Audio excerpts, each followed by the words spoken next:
So I'm gonna eat a slice of bread.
First minute done.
Have been falling quite regularly in track and field. From Joshua Cheptegei breaking the 5,000 and 10,000 meter records, to New Mars falling in the 400 hurdles from Sidney McLaughlin, to Mondo Duplantis pushing the pole vault into completely new dimensions, jumping all the way up to 6.22 meters. It's become quite normal to see new standards set in every single season in various events. However, in one key area of track and field, the records have now collectively stood for more than 2 decades, and it's all because of this one man, Hicham El Guerrouj from Morocco.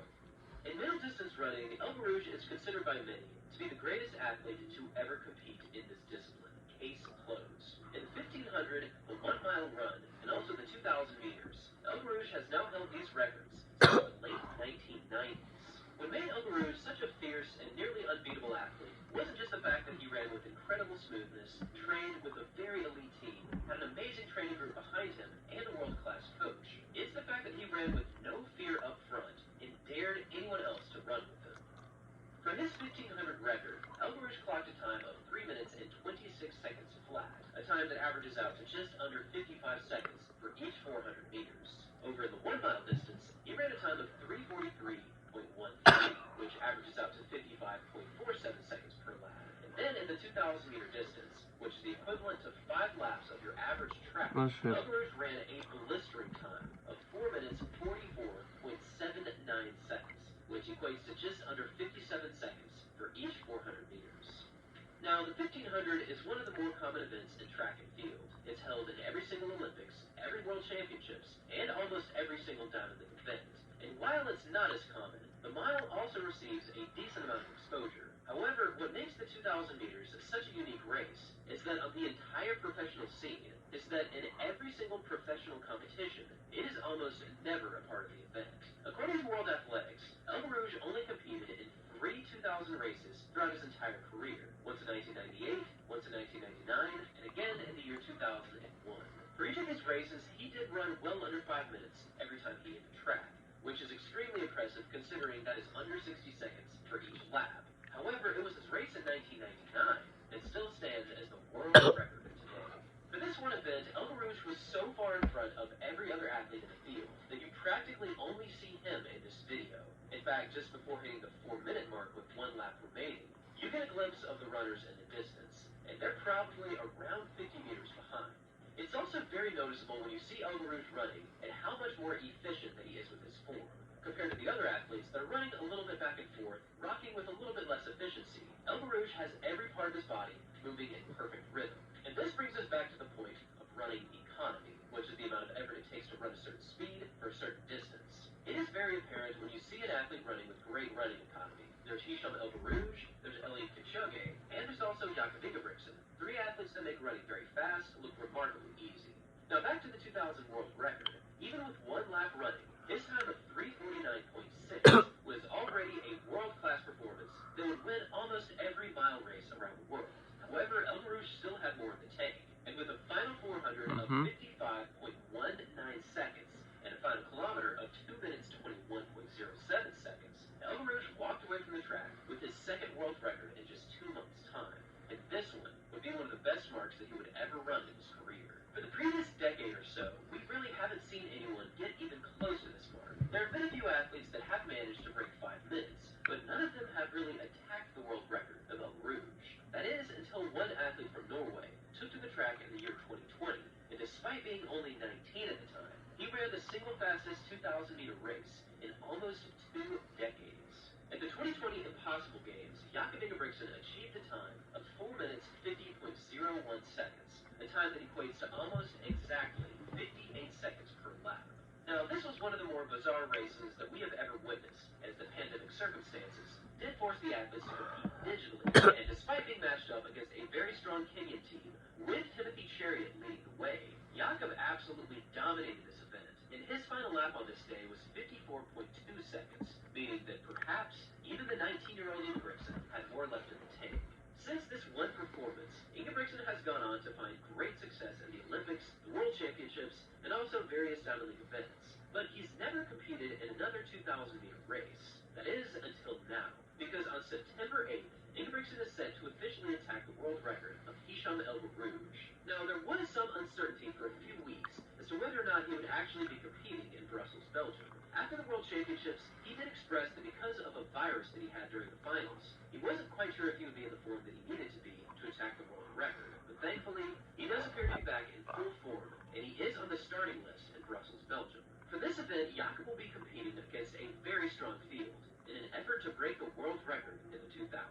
Now, Jakob is certainly the centerpiece for this 2,000-meter race, but he will also be competing against a very strong contingent, such as Mel Kipsang, Renaud Chariot, Niels Laro, Stuart McSwain, and Narve Nordas, the surprise bronze medalist from this year's 1,500 finals. Now, the pace required in order to break this record is 56.96 seconds per lap, which comes out to 15.71 miles per hour. Back in 2020, Ingebrigtsen came through the first 4 laps in 3:55.8, which is right around 59 seconds per lap. However, if he is looking to attack El Rouge's mark, the absolute slowest that he will be able to come through 4 laps is probably 3:51, or perhaps 3:52, if he can in fact unleash a crazy final 400. Now, the important thing to remember about Jakob Ingebrigtsen is that he has objectively improved on his running each and every year that he's competed. In the 1,500 and the 1-mile distance, Jakob has showcased some of the most consistent and solid improvements in running history. And this year, the 1,500 in particular, he has once improved his all-time status. On July 16th in Silesia, Poland, he broke his own European record with a time of 3:27.14, a time that now places him at number 4. Need e-commerce for your business? It's never been easier.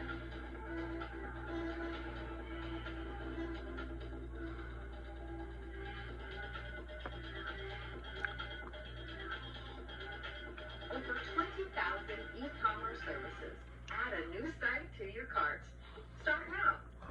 So, how much time do we have left? Okay, so we have 9 minutes and 15 seconds.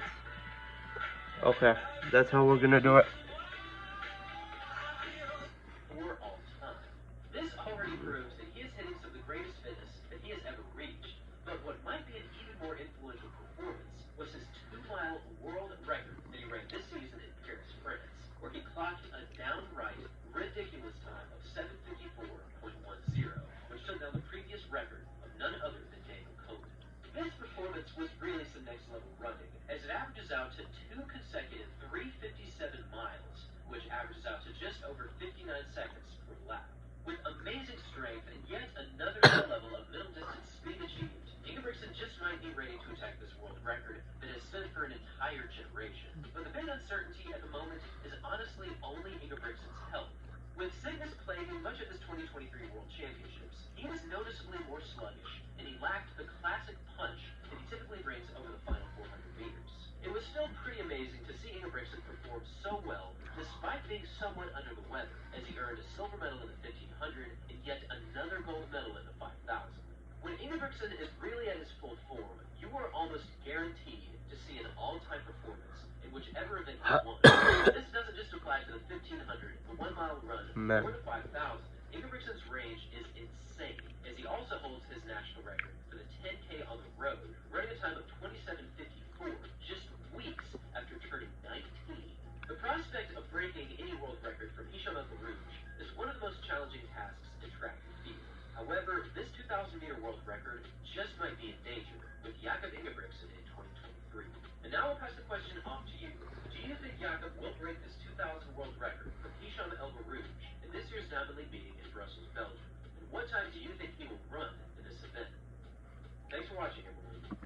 And as always, what if I told you that there was an athlete in 2023 that was so fast, so versatile, and so ultra elite across every single sprinting event that he just might be the fastest in the world, not just for this season, but of all time? Across the 100 meters, the 200 meters, the 300, and the open 400 meter distance, this one athlete has been breaking records and setting new standards for excellence in a way we've never seen before. Now, we've certainly seen our fair share of groundbreaking achievements in 2023, from Noah Lyles winning the triple gold medal in the 100, the 200, and the 4x1, to Sha'Carri Richardson winning the 100-meter World Championships, all the way out in lane 9, to Ryan Krauser breaking his own championship record in the men's shot put. This track and field season has resulted in countless top-tier performances across the entire athletic spectrum. It is a very difficult challenge to name just one athlete as the objective fastest or the objective greatest in the world right now. But the more and more that I analyze this one athlete and dig deeper to find just how far his greatness truly reaches, the more I'm left with the conclusion that he is standing in a position that is nearly impossible to attain. And the one athlete making this history this season is none other than Letsile Tebogo from Botswana. And what he has done in 2023 is one of the more historic things that we have ever witnessed in track and field. Now, to give you some context as to just how great Tebogo truly is, he is only 20 years old at the moment, which makes him one of the youngest athletes to compete across any event in the world this season. And yet, he still won the silver medal in the 100 meters of the World Championships, clocking a time of 9.88, a time that broke his own national record in this event. Following this incredible 100, he also earned a bronze medal in the 200 meters with a time of 19.81, one of the fastest times in the world so far.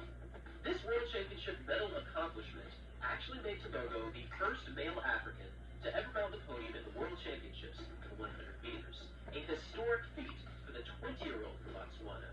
And while this is already a huge accomplishment, deserving of all the accolades that it has achieved, this barely even scratches the surface as to what he has done this year.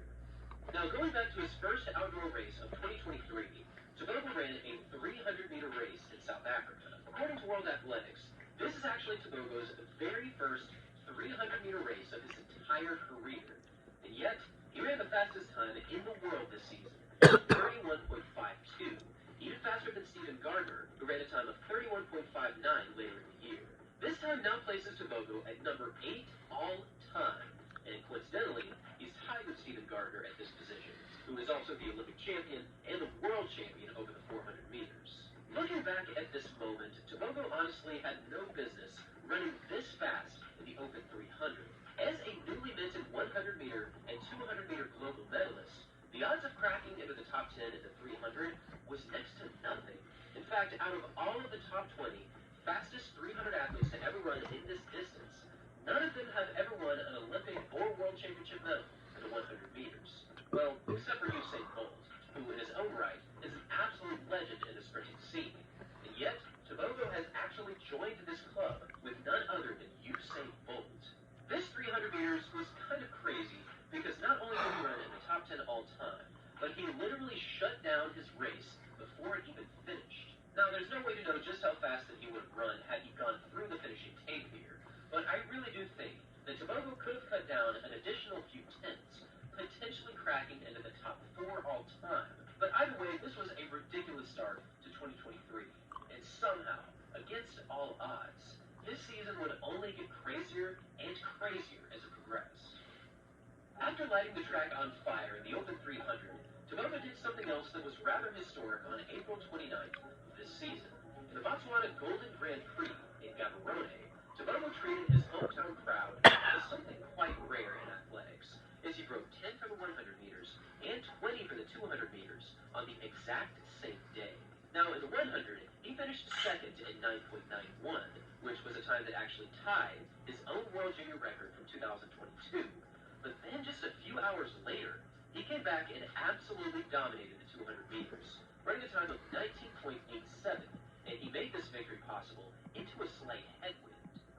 This made Tebogo only one of a very select few athletes that have ever gone sub-10 and sub-20 on the same day.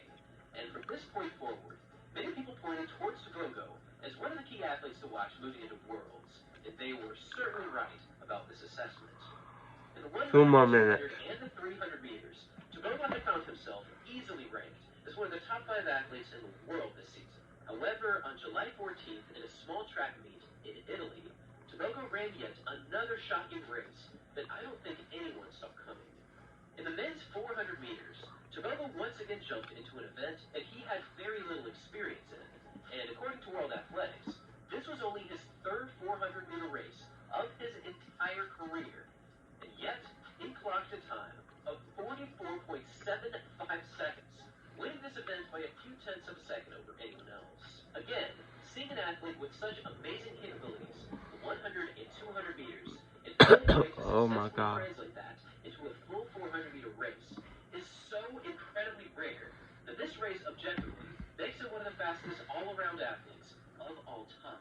Now, this time wasn't quite the sub-44-second clocking that many people look to for the greatest status, as the sub-10, sub-20, and sub-44 club is currently only occupied by 3. One more minute. And these athletes are Wade van Niekerk, Michael Norman, and also Fred Curley, 3 athletes that have all won either a World Championship or an Olympic gold.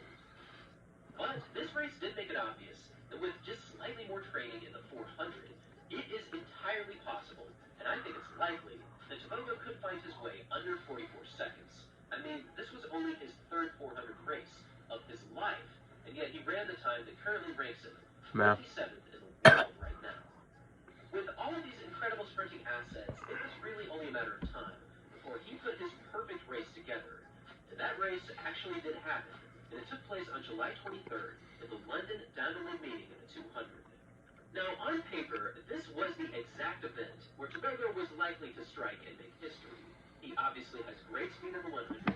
He clearly has solid strength in the 300 and 400 meter. World record, baby. In this 200 meter race, Tebogo was set to clash against arguably the greatest 200 meter runner of our entire generation, and that athlete is Noah Lyles from the United States. Now, for this race, Lyles ultimately did win with an incredible world-leading time of 19.47. But in a shocking turn of events, Tebogo almost caught Noah Lyles with a time of 19.50 seconds. This time was not only a new national record for Letsina Tebogo, but it was a new African record, taking down the historic time of Frankie Fredericks that went all the way back to 1996. 20 minutes, baby.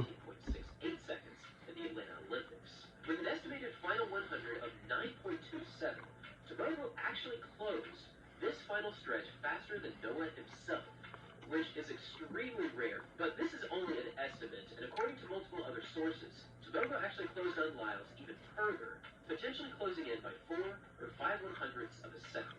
Considering that Lyles has been undefeated since 2021, this was a huge turn of events. When Lyles reaches his top speed, he really is next to uncatchable.